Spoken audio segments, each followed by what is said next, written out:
안녕하십니까. 익스트라바제이션 발표를 맡은 석사 1학기 이선민입니다.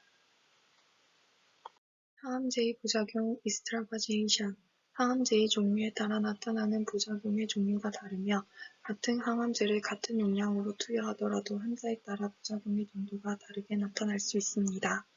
항암 화학요법이란 고농도의 약물을 질병 부위로 전달하여 암세포를 죽이고 정상세포는 보호하는 치료 방법으로서 간호사는 이 치료 과정 동안 환자에게 발생할 수 있는 문제들을 사정하고 예방하며 중재하는 방법들을 알 필요가 있습니다.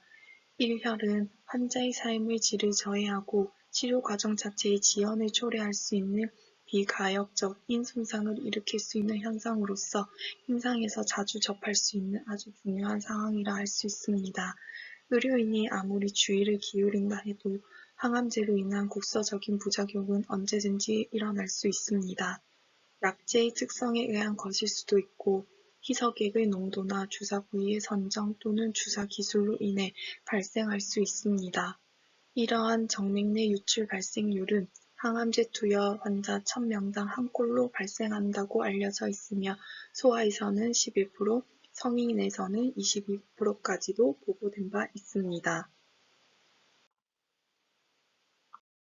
익스트라바제이션의 정의 1혈이란 주사 약물이 혈관 밖으로 새어나와 혈관 및 주변 조직을 손상시키는 것을 말합니다.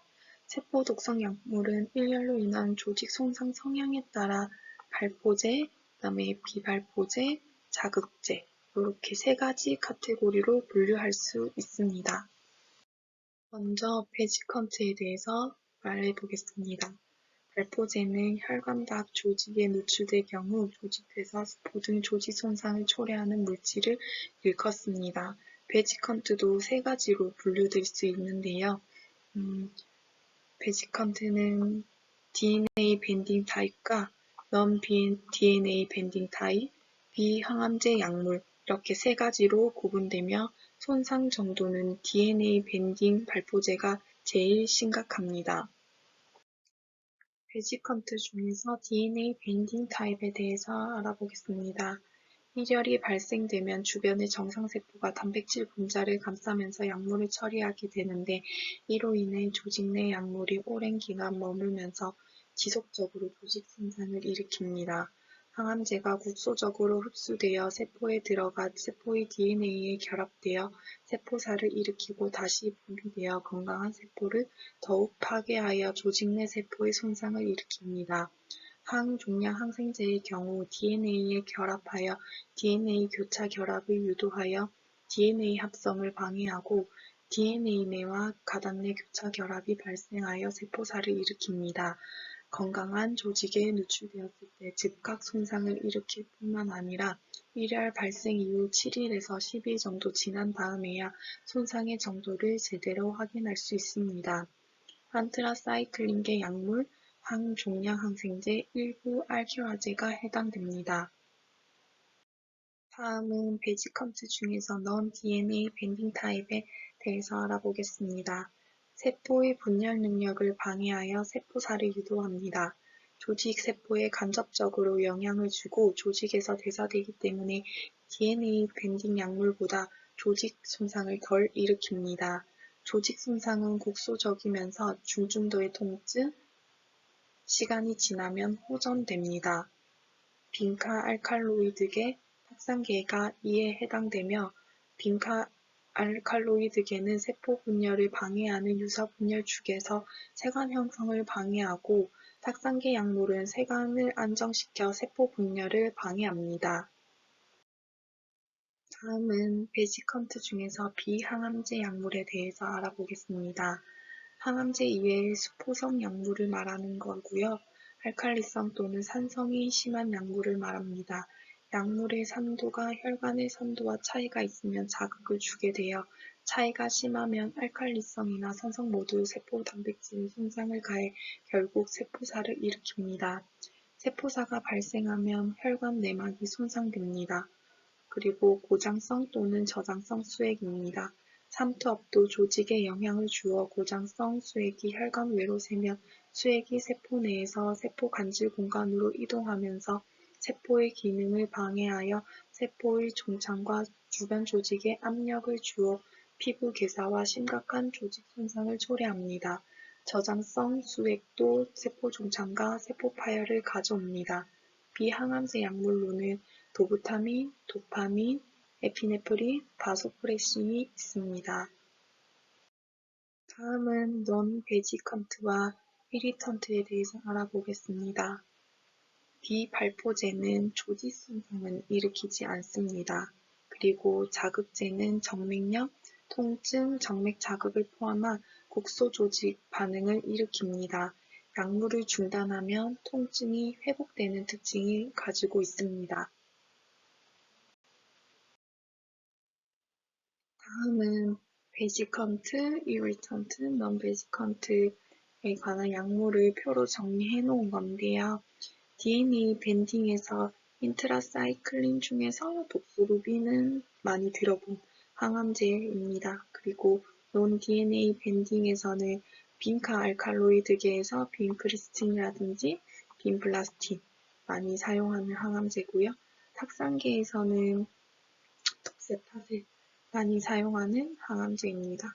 이리턴트 중에서는 안트라사이클린 중에서 우리가 많이 쓰는 게 카보플라틴이라든지 시스플란, 옥사플라틴 이렇게 많이 사용하는 항암제고요.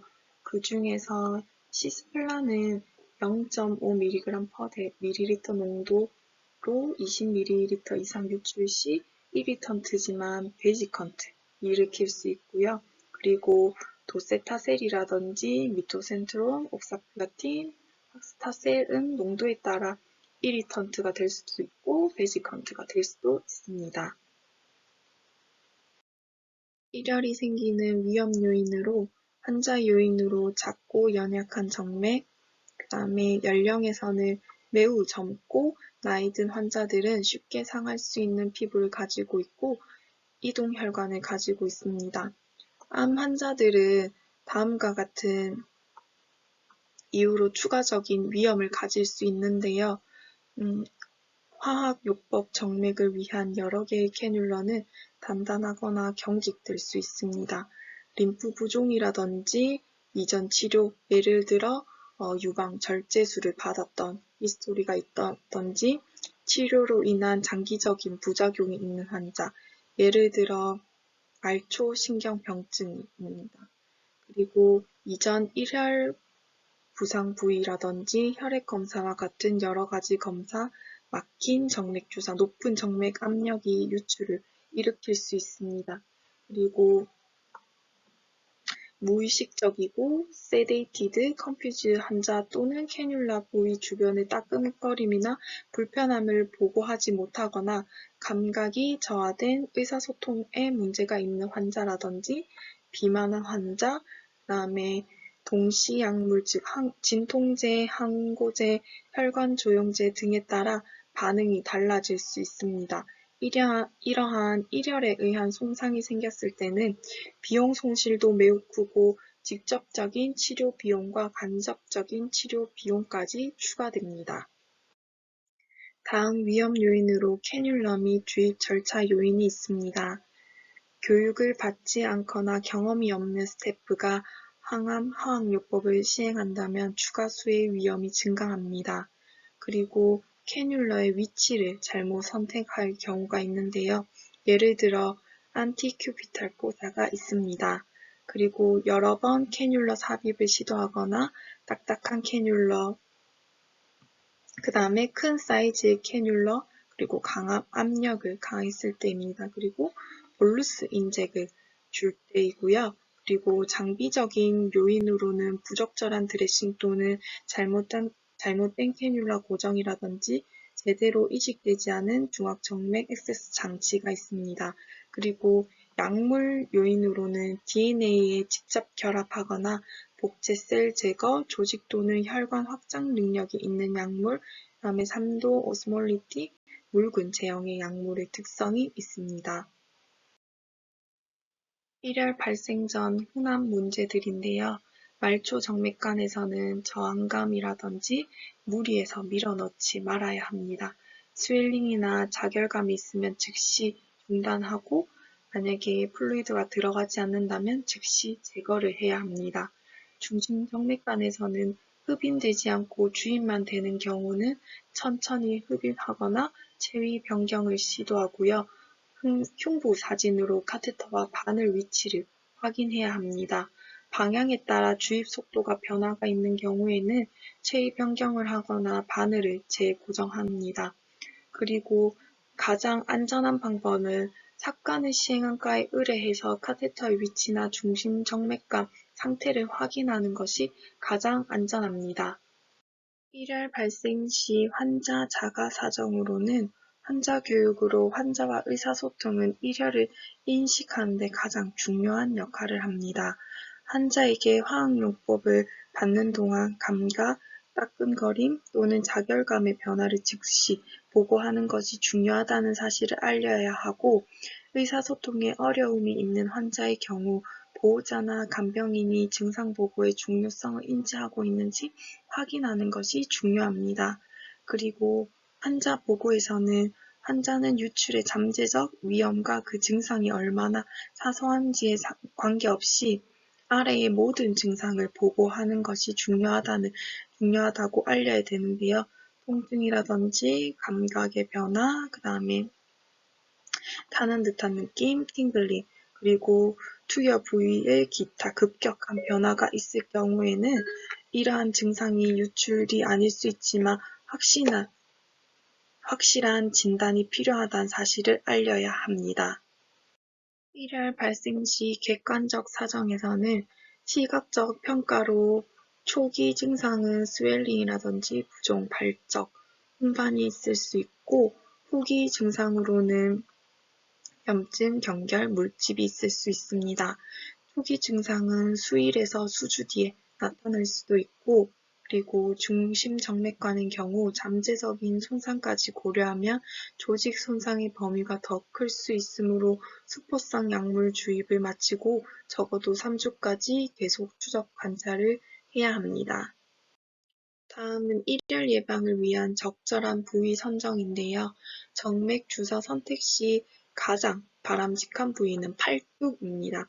팔뚝에서도 가장 이상적인 베인은 크고 부드럽고 그 다음에 회복력 있는 베인이고요.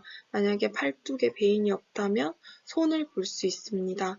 손에서는 가장 이상적인 베인은 팔뚝과 같이 크고 부드럽고 회복력 있는 베인이고요. 만약에 손에도 그런 좋은 베인이 없다면은 팔뚝에서 그나마 만족스러운 베인은 작고 얇은 베인이고 네 번째로 팔뚝에 베인이 만져지지 않거나 보이지 않을 때는 손에서 작고 얇은 베인이 있습니다. 네 번째까지 찾아도 베인이 없다면은 중심 정맥관을 고려해야 합니다. 그래서 저희 교수님 같은 경우에는 회진할 때 환자들이 팔뚝이 아닌 손등에 항암제가 들어가고 있는 경우에는 바로 컨설트를 내서 케모포트 어레인지를 하는 경우가 많습니다. 일열 예방을 위해 적절한 부위를 선정했다면은 2번 이상 천장하지 않도록 하고 가능한 20게이지에서 22게이지를 사용해서 천천히 주입합니다. 그리고 항암 화학요법을 시작하기 전에 생리식염수로 충분히 혈액 역류를 확인하고 약물을 투여합니다. 만약에 중심정맥관이 있다고 하면은 중심정맥관을 이용합니다. 발포제를 투여하는 혈관의 부위는 전환 부위, 팔뚝이 적절하며 손목이나 손등 부위는 피하는 것이 좋습니다. 특히 손등은 피하 조직이 적은 부위로서 조직 손상 시 더욱 치명적인 손상을 초래할 수 있고요. 조직 손상의 정도는 부분 손상에서부터 전층 손상까지 발생합니다. 부분 손상은 표피에서 진피층까지 침범한 경우를 말하고요. 전층 손상은 피하 조직까지 침범된 경우를 말합니다. 손등처럼 피하 조직이 적은 부위는 일열 발생 시 피부 이식의 가능성이 가장 큰 부위가 됩니다. 베지컨트를 말초 정맥으로 투여할 때 주의해야 할 사항은 정맥 주입기를 사용 금지해야 하고 주입 시 이전 부위보다 먼 부위에 주사하지 않도록 해야 하며 약물 주입 전이나 주입 중 불편감이 있으면 즉시 이야기하도록 교육합니다. 약물 투여 전 혈액 역류를 확인하고 삽입 부위를 관찰해야 합니다. 일혈과 다른 증상들을 구별하여 간호해야 하는데요. 플레어 반응은 이칭을 동반한 아레시아라든지 두드러기가 나타나며 일혈은 통증을 동반한 아레시아 반응이 나타나므로 구별을 해야 합니다. 플레바이티스의 경우 캐뉼라 주변을 따라 경련과 불타는 감각을 일으키는 스롬보시스와 스크로시스가 나타납니다. 플레어 반응은 약제에 대한 국소 알레르기 반응으로 홍반 증상이 혈관에 따라 나타나며 불규칙한 패턴으로 나타납니다. 갑작스럽게 나타나서 30분에서 90분 이내 사라지고 미걸짓됩니다. 그리고 통증은 따로 없습니다. 그리고 베슬 이리테이션은 홍방 증상 혹은 더 어둡게 나타나면서 주사 수분 이내에 나타나고 색변화는 과정의 마지막에 나타나고 리걸지는 됩니다. 그리고 비너스 샥인 경우에는 혈관 수축을 일으키며 리걸지는 되지 않습니다. 그리고 익스트라바제이션은 통증과 버닝, 쏘는 듯한 증상이 있으며 홍방 증상이 나타나고 주사 직후 바로 나타나고 증상은 더 심해지고 종창이 생기며 리거지는 잘 안되거나 아예 되지 않습니다. 만약 플레어 반응이 나타난다면 식염수로 베인 푸싱을 하든지 정맥 부위를 관찰하고 필요시 안티히스타민이라든지 하이드로코티솔 투여를 고려합니다. 증상이 해결된 후에는 나머지 약은 서서히 투여하면 되고요. 만약에 이후 투여 시 전 처치로 안티히스타민이라든지 하이드로코티솔을 투여를 고려해야 합니다. 다음은 ESMO, EONS 페리페럴 라인 익스트라바제이션 가이드라인에 대해서 알아보겠습니다. 첫 번째 단계로는 즉시 수액을 중단하고 바늘을 그대로 둡니다. 두 번째로는 유출된 약물을 알아내고 유출된 약물을 흡인하고 유출된 부위 주변의 압력은 피합니다. 스텝 4는 유출된 주변을 마킹하고 캐뉼라를 제거합니다. 스텝 5는 의사에게 알리고 가능한 빨리 적절한 조치를 취합니다. 베지컨트라든지 이리턴트 중에서는 약제에 따른 관리를 시행하는데요. 이것은 뒤에서 다시 설명하겠습니다. 그리고 넌 베지컨트에서는 로컬 드라이 콜 컴프레션을 합니다. 그리고 스텝 6는 팔다리를 올리고 필요한 경우에는 진통제를 투여합니다. ESMO, EONS의 중심정맥관에서의 익스트라바제이션 가이드라인입니다. 스텝 1은 즉시 수액 중단을 하고 인퓨전을 분리시키고 바늘을 그대로 둡니다. 스텝 2는 유출된 약물을 알아내고 스텝 3는 중심정맥관을 제자리에 두고 캐뉼라를 통해 가능한 많은 여분의 유출된 약물을 부드럽게 흡인하고 주변 부위가 눌리지 않도록 합니다. 스텝 4로 유출된 약물이 안트라사이클린인 경우에는 해독제를 조기 투여를 고려합니다. 스텝 5는 유출된 부위의 식별을 위해 체스트 엑스레이라든지 CT 팔로우를 하고 즉시 닥터에게 보고합니다. 유출된 부위가 플루라인 경우에는 긴급 소라센테시스와 소라식 튜브를 고려해야 하고요. 종격동인 경우에는 긴급 소로스코피와 소라코토미를 고려해야 합니다. 만약에 피하에 유출된 경우에는 누적된 용액의 외과적 배액을 고려해야 합니다. 그리고 플루이드 테라피라든지 항생제 및 산소 요법을 고려하고 냉찜질이라든지 온찜질을 해야 합니다. 점진적인 해결에서는 외래에서 환자를 관리하고요. 다음에 노 리솔루션에서는 CT 촬영을 합니다. 진통제는 점점 줄이거나 다른 수술을 고려한다든지 중심정맥 장치를 제거하고 다음 항암 주입을 위해 반대쪽에 중앙정맥 장치 또는 말초 캐뉼라의 삽입을 고려해야 합니다. 다음은 일혈의 반응을 사진으로 정리해봤는데요. 이렇게 수포가 생길 수도 있고 네크로시스가 생길 수도 있습니다. 그리고 이거는 중심정맥관에 발생한 일혈 사진을 첨부해 보았습니다. 비약물적 조절에서 증상관리 중 찜질법이 있습니다. 찜질법은 약물에 따라 냉찜질이 있고 온찜질이 하는 경우가 있는데 냉찜질은 혈관 수축을 야기시켜 약물이 다른 조직으로 퍼지는 것을 최소화하며 국소염증과 통증을 감소시킵니다.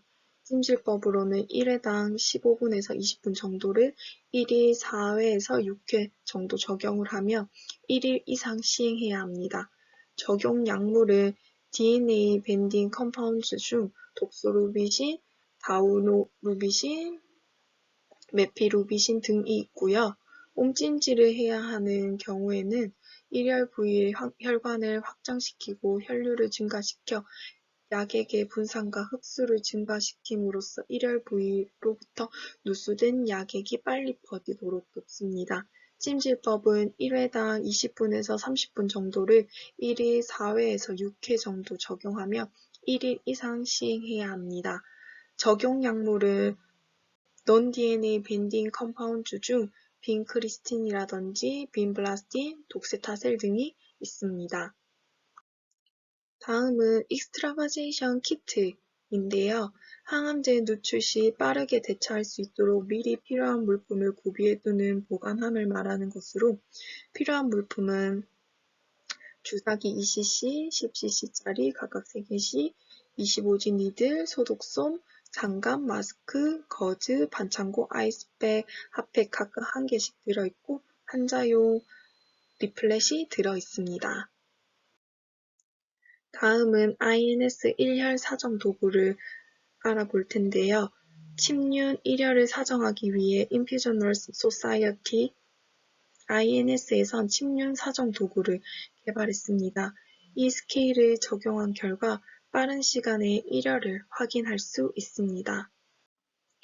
등급은 0점에서 4점까지 나뉠 수 있고요. 0점은 증상이 없고 1점은 피부가 창백하고 부종이 1인치 미만, 냉감, 통증이 있거나 없습니다. 2등급은 피부가 창백하고 부종이 1인치에서 6인치, 냉감, 통증이 있거나 없습니다.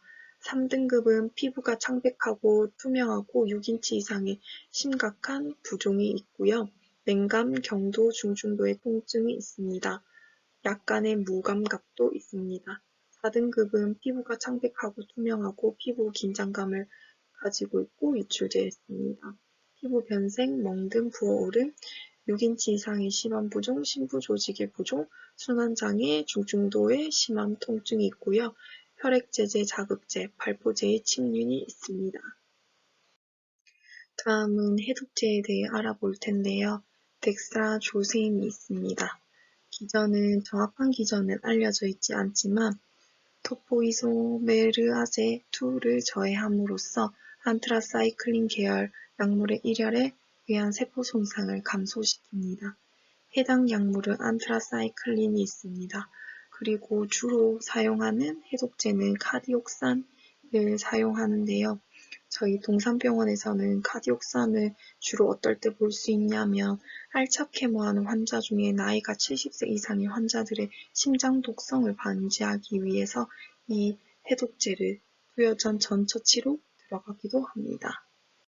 덱스트라조세인의 투여 방법은 일혈이 발생한 지 6시간 이내에 시작합니다. 500mg 바이알 건조 분말에 멸균 증류수 25ml를 넣어 용해시킨 후 합성한 용액 200에서 250ml에 희석해 사용합니다. 1일에 1회 3일 동안 투여합니다. 첫날에는 1000mg을 1시간에서 2시간 동안 정맥 주입하고 두 번째는 1000mg을 첫 번째 주입한 지 24시간 플러스 마이너스 3시간 이내에 동일하게 정맥 주입하고 셋째 날은 500mg을 두 번째 주입한 지 24시간 +- 3시간 이내에 동일하게 정맥 주입합니다. 주의사항으로는 덱스라조세인은 투여하기 15분 전에 냉찜질을 중단하고 주입 후 4시간 동안은 냉찜질하지 않습니다. 간기능, 신기능 장애가 있는 환자에게는 추천하지 않습니다. 다음 해독제는 히알우로니다제인데요. 기전은 히알루론산을 분해하는 효소로 결합 조직으로 약물 분포를 증가시키고 누수된 약물의 흡수를 촉진시킵니다. 해당 약물로는 빈카 알칼로이드, 그다음에 도세타셀, 파클리타셀 등이 있고요. 재구성으로는 히알우로니다제를 1500유니트를 분말해 아쿠아 또는 노말셀라에 1ml를 가해 녹인 후 0.1ml를 채취한 후에 노말셀라에 0.9ml를 가하여 1ml당 150유니트가 되도록 희석합니다. 히알우로니다제의 적용법은 일열이 발생한 지 1시간 이내에 시작하고 일열 부위에 남아있는 니들을 통해 통상 누수된 약액 1ml당 히알우로니다제를 1ml를 150유닛 농도로 1에서 6ml를 주입합니다. 일열 부위에 니들이 없는 경우에는 150유닛을 0.2ml씩 5회에 나누어 일열 부위 가장자리를 따라 시계 방향으로 피하 주사합니다. 유소화의 경우에는 15유닛을 사용합니다.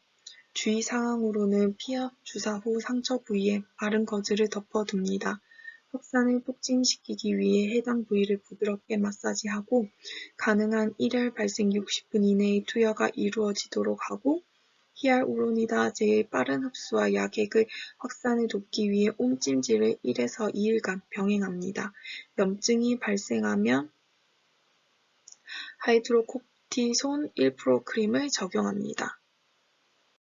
다음 해독제는 하이드로코티솔 1%크림인데요. 항염증 작용을 이용하여 일열 부위 피부 괴사를 예방합니다.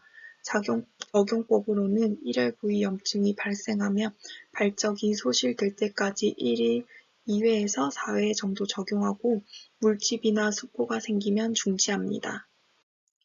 다음 해독제로 DMSO가 있는데요. DMSO는 의료용 의약품은 없습니다. 기존으로는 DMSO는 국소적 항염증 약물로 조직 괴사를 예방하고요. 해당 약물은 안트라사이클린, 닥티노마이신, 칼뮤스틴, 디카바진, 이토마이신 등이 있습니다. 적용법으로 일열 부위를 지워지지 않게 표시한 후 면봉으로 DMSO를 바릅니다. 첫 24시간 이내에는 2시간마다 적용하고 이후 5일에서 7일간은 4시간 간격으로 적용합니다. 처음부터 4시간에서 6시간마다 도포하고 점차 간격을 늘려 8시간 간격으로 도포하여 7일에서 14일 동안은 1일 2회로 적용합니다. 밀봉 드레싱을 하지 않고 마른 뒤 커버 가능하고 국소염증을 경감시키기 위해 DMSO를 적용하는 사이 하이드로 코티손 1%크림을 적용 가능합니다. 냉찜질을 병용합니다. 현재 DMSO의 의학적 사용은 현재 FDA에 의해 간질성 방광염을 완화 치료 및 특정 실험 적용에는 제한되어 있고요. 건강기능상품으로 판매되고 병에 담긴 액체라든지 크림 형태로 판매됩니다. 만약에 90% 이상 것을 구매했다면 물로 약간 희석시켜 사용해야지 피부 화상을 입지 않습니다. DMSO의 주의사항은 정상 피부에 적용하지 않도록 하고 적용 시 장갑을 착용해야 합니다. 수포가 발생한 피부에는 적용하지 않아야 하며 햇빛의 강한 노출을 피합니다. 다음 해독제는 소디움 사이오설페이트입니다. 기전으로는 핵친화성 반응을 통해 알킬 화제와 결합하여 무독성의 결합제를 형성합니다. 해당 약물은 시스플란과 벤다뮤스틴이 있습니다. 시스플라는 0.5mg 이상의 고농도에 노출되거나 20ml의 많은 양이 유출될 경우에는 사용합니다. 적용법으로 25% 약액 1.6ml를 취해 아쿠아 8.4ml를 섞어서 6분의 1 농도로 재구성합니다. 유출된 시스플란 100mg당 소디움 사이오설페이트 재구성액 2ml를 IV 캐뉼라를 통해 주입합니다. 또는 재구성 0.1ml를 일열 부위를 따라 돌아가며 최대 1ml까지 주입합니다. 유출된 벤다뮤스틴 1mg당 6분의 1의 소디움 사이오설페이트를 2ml씩 주입합니다. 현재까지 해독제의 효과에 대한 근거는 충분하지 않고 해독제에 대한 논란의 여지는 계속 있어 이 중 일부는 동물 실험에만 적용한 한계를 가지고 있는 상태입니다. 그래서 이용 가능한 해독제의 조달이 어려운 상황이라서 해독제의 사용을 권장하지는 않습니다. 다음은 약물별 관리에 대해서 설명하겠습니다. 해독제 소디움 사이오설페이트라든지 DMSO는 원내 처방에도 없고 잘 사용하지 않으므로 요것은 빼고 설명하겠습니다. 벤다뮤스틴은 투여를 중단하고 잠깐의 흡인 후 주사 바늘을 제거하고 냉찜질하면서 일열 부위 사질을 높입니다. 찜질은 냉찜질이고 베지컨트입니다. 카보플라틴은 냉찜질 24시간 후 초기 염증 반응이 소실되며 잔류약액의 확산을 위해 옴찜질합니다. 하이드로코티손 1%그램을 6시간마다 7일간 적용합니다. 염증이 있을 경우입니다. 그리고 이것은 이리턴트입니다. 다음에 칼뮤스틴은 일열 발생 24시간 동안 1일 4회 냉찜질합니다. 일열된 양이 5ml 이하이며 하이드로코티손 크림 1%를 6시간마다 7일간 적용하고 이것은 베지컨트입니다. 주로 우리가 좀 많이 사용하는 시스플라는 냉찜질 24시간 후 초기 염증 반응이 소실되면 잔류약의 확산을 위해 옹찜질합니다. 이것은 0.4mg 이상이면 이리턴트입니다. 갈마진이 1일 4회 냉찜질을 하고 이것은 이리턴트입니다. 닥티노마이신의 냉찜질 1일에서 3일 동안 하루에 4번 20분간 적용하고 이것은 베지컨트입니다. 독세타셀은 1일 4회 옴찜질하고 하이드로코티손 1%그램 6시간마다 적용합니다. 일열량이 많은 경우에는 히알우로니다제를 적용합니다. 이것은 베지컨트가 될 수도 있고 유출된 농도에 따라 이리턴트가 될 수도 있습니다. 다우노루비신과 도소루빈, 에피로비신은 일열량에 따라서 치료 방법이 다른데요. 0에서부터 3ml는 냉찜질을 적용하고 하이드로코티솔 1%그램을 적용합니다. 일열량이 3ml 이상인 경우에는 덱스라조세인을 투여합니다. 이것은 베지컨트입니다. 다음은 에토포사이드는 많은 약이 유출되었을 때만 치료가 필요합니다. 옴찜질하고 일열 부위 사질을 상승시킵니다. 하이드로코티손 1%그램을 6시간마다 7일간 적용합니다. 염증이 있을 경우입니다. 해독제로는 히알우로니다제가 있고 그리고 찜질법은 옴찜질이고 비교는 이리턴트입니다. 플루티유러실은 24시간 동안 1일 4회 냉찜질합니다. 그리고 하이드로코티손 1%그램을 6시간마다 적용하고 염증 반응 소실 후 24시간에서 48시간 동안 온찜질합니다. 그리고 히알우로니다제를 적용합니다. 해독제는 히알우로니다제고 이리턴트입니다.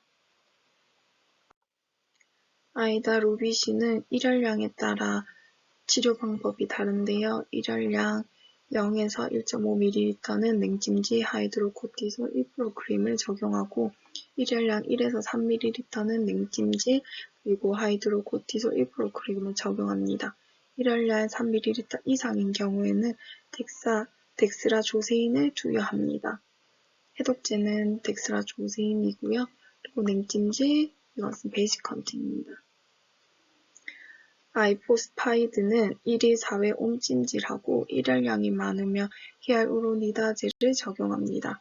이것은 옴찜질이고 그리고 이리턴트입니다. 일로테카는 1일 4회 냉찜질하고요. 하이드로코티손 1% 크림을 6시간마다 7일간 적용합니다. 염증이 있을 경우입니다. 해독제는 하이드로코티손 크림이고요. 냉찜질과 이리턴트입니다. 리포소몰 도소르비신은 30분간 냉찜질하고 이리턴트입니다. 그리고 멜파라는 1일 4회 온찜질하고요.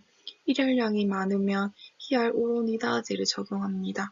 해독제로 히알우로니다제가 있고 온찜질과 이리턴트입니다.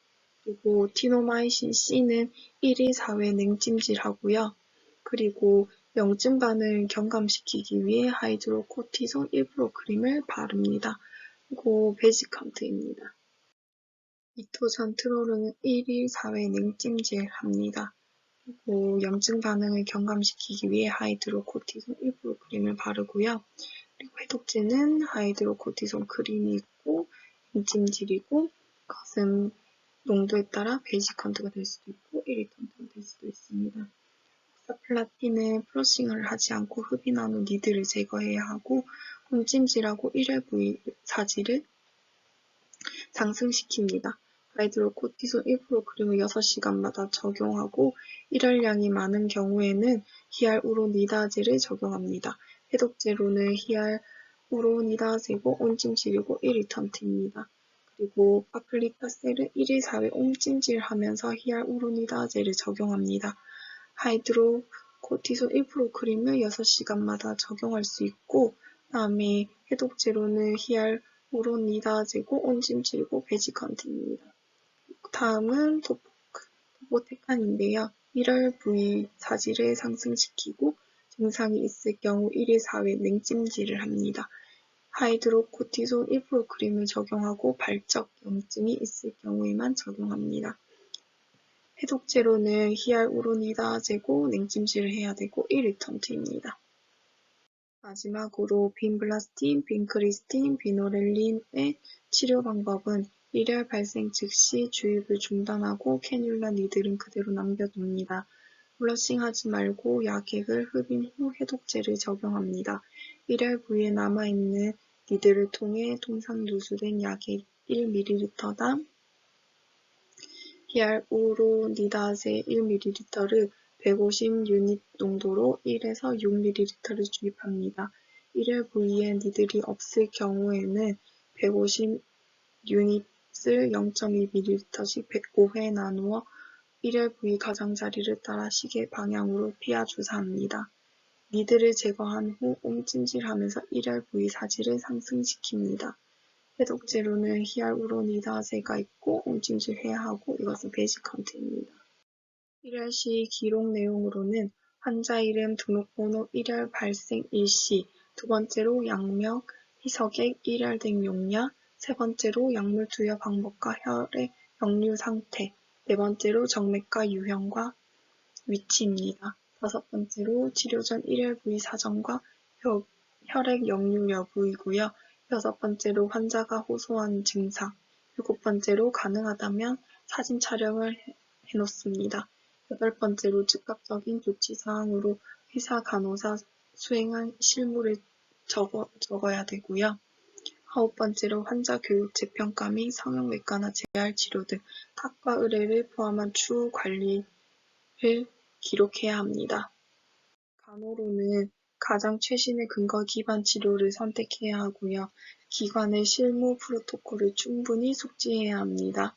심각한 합병증 예방을 위해 신속한 조치를 취해야 하고 절차를 준수하고 증상과 징후를 확인하여 합병증을 예방해야 합니다. 일열의 가장 좋은 치료 방법은 예방인데요. 실제로 지식과 기술을 겸비하고 있을 때 일열은 예방될 수 있습니다. 간호사는 임상에서 환자에 가까운 곳에서 일열을 예방할 수 있는 가장 중요한 역할을 할 수 있습니다. 일열의 외과적 그리고 통증 관리인데요. 외과적 관리로는 해결되지 않은 조직회사의 치료에는 데브리먼트라든지 항생제 치료를 함께하고요. 보수적 치료가 적절하게 시작되지 않은 심각한 육출을 겪은 환자를 위한 것입니다. 손상 정도에 따라 피부 이식에 대한 계획도 고려해야 합니다. 통증 관리로는 약간 통증은 비마약성 진통제를 투여하고 중등도의 심각한 통증은 마약성 진통제 투여를 고려합니다. 다음은 최근 연구 동향에 대해서 알아보겠습니다. 완전히 이식 가능한 중앙정맥 접근에서 화학요법의 유출 관리, 비하 세척 기법 사용 SWOP입니다. 먼저 SWOP란 무엇이냐면 셀라인의 최대 50ml까지 피하 조직의 얇은 바늘로 주사하는 기법입니다. 피하 조직이 떠있는 상태가 되어 약물이 희석되어 병변이 덜 깊어집니다. 그리고 일부 떠있는 상태 병변 부위를 아스피레이션 또는 인시전 할 것을 제한하고요. DNA 밴딩 약물을 1혈에서 1시간 이내에 시행해야 합니다. 최근 연구 동향의 요약입니다. 배경 완전히 이식된 정맥 접근은 화학요법 투여에 널리 사용됩니다. 매일 전 세계적으로 100만 건 이상의 정맥 내 화학요법 주입으로 합병증이 자주 발생합니다. 카테터가 있는 상태에서 우발적인 혈관 유출 사례는 드물지만 매우 심각하며 화학요법을 중단해야 할 수 있습니다. 이 연구의 목적은 화학요법의 유출 치료를 위한 피하 세척 기법의 타당성과 효능을 평가하는 것입니다. 행동양식 2013년 10월부터 2016년 10월 사이에 병원에서 화학요법을 받고 지속적으로 유출된 환자의 차트를 후향적으로 검토했습니다. 피하 세척 치료는 해독제를 적용하거나 특정 해독제를 사용하지 않고 독점으로 수행되었습니다. 결과로 피하 세척으로 치료받은 환자는 괴사가 없고 피부와 피하 연조직의 염증 반응이 꾸준히 감소했습니다. 이 치료를 받은 환자는 유출 후 1개월 이내에 화학요법을 다시 시작했습니다. 결론으로는 이 연구는 화학요법의 유출 치료에서 피하 세척의 타당성과 효과를 주장하는 것입니다. SWOP를 사용한 치료인데요. 사고가 감지된 지 6시간 이내에 중심 정맥관을 제거하고 세척 절차를 수행했습니다. 추가적인 외과적 개입이 필요하지 않았고 모든 경우에서 염증성 피부 반응의 감소가 감찰되었고 피부 또는 피하 조직 회사 또는 감염의 증거는 없었습니다. 또한 환자들은 추적 관찰 중 통증이 감소했다고 보고했고 유출 부상으로 인해 입원 기간이 연장되지 않았습니다. 그리고 와시아웃 치료를 한 환자 모두 다음 달에 화학요법을 제기했습니다. A는 와시아웃을 받기 전 사진이고요. B는 흉부의 세척 절차를 위한 도면입니다. 그리고 C는 와시아웃을 받은 후 사진입니다. 이렇게 보면은 확실히 감소된 것을 볼 수 있습니다. D는 와시아웃을 받지 않은 환자인데요. 처음에는 해독제로 치료하고 유출에 지연된 검출을 포함해서 둘 다 물질의 피부 손실 회복을 위해 음압요법이라든지 고압 산소요법 및 성형수술과 같은 광범위한 치료가 필요했고 결과적으로 화학요법의 재개가 지연되었습니다. 결론으로 이 연구는 화학요법의 유출 치료에서 피하 식염수 세척의 타당성과 효과를 주장합니다. 유출은 비상사태로 취급되어야 하므로 의료기관은 효율적인 관리 전략을 개발해야 합니다. 그리고 일열 발생을 줄이기 위해서는 간호사의 지식과 수행에 대한 역량 차이를 고려한 연구가 필요하고 역량 강화 프로그램 개발이 필요하다는 최근 연구도 있습니다. 다음은 참고 문헌이고요. 이상으로 저의 발표를 마치겠습니다. 감사합니다.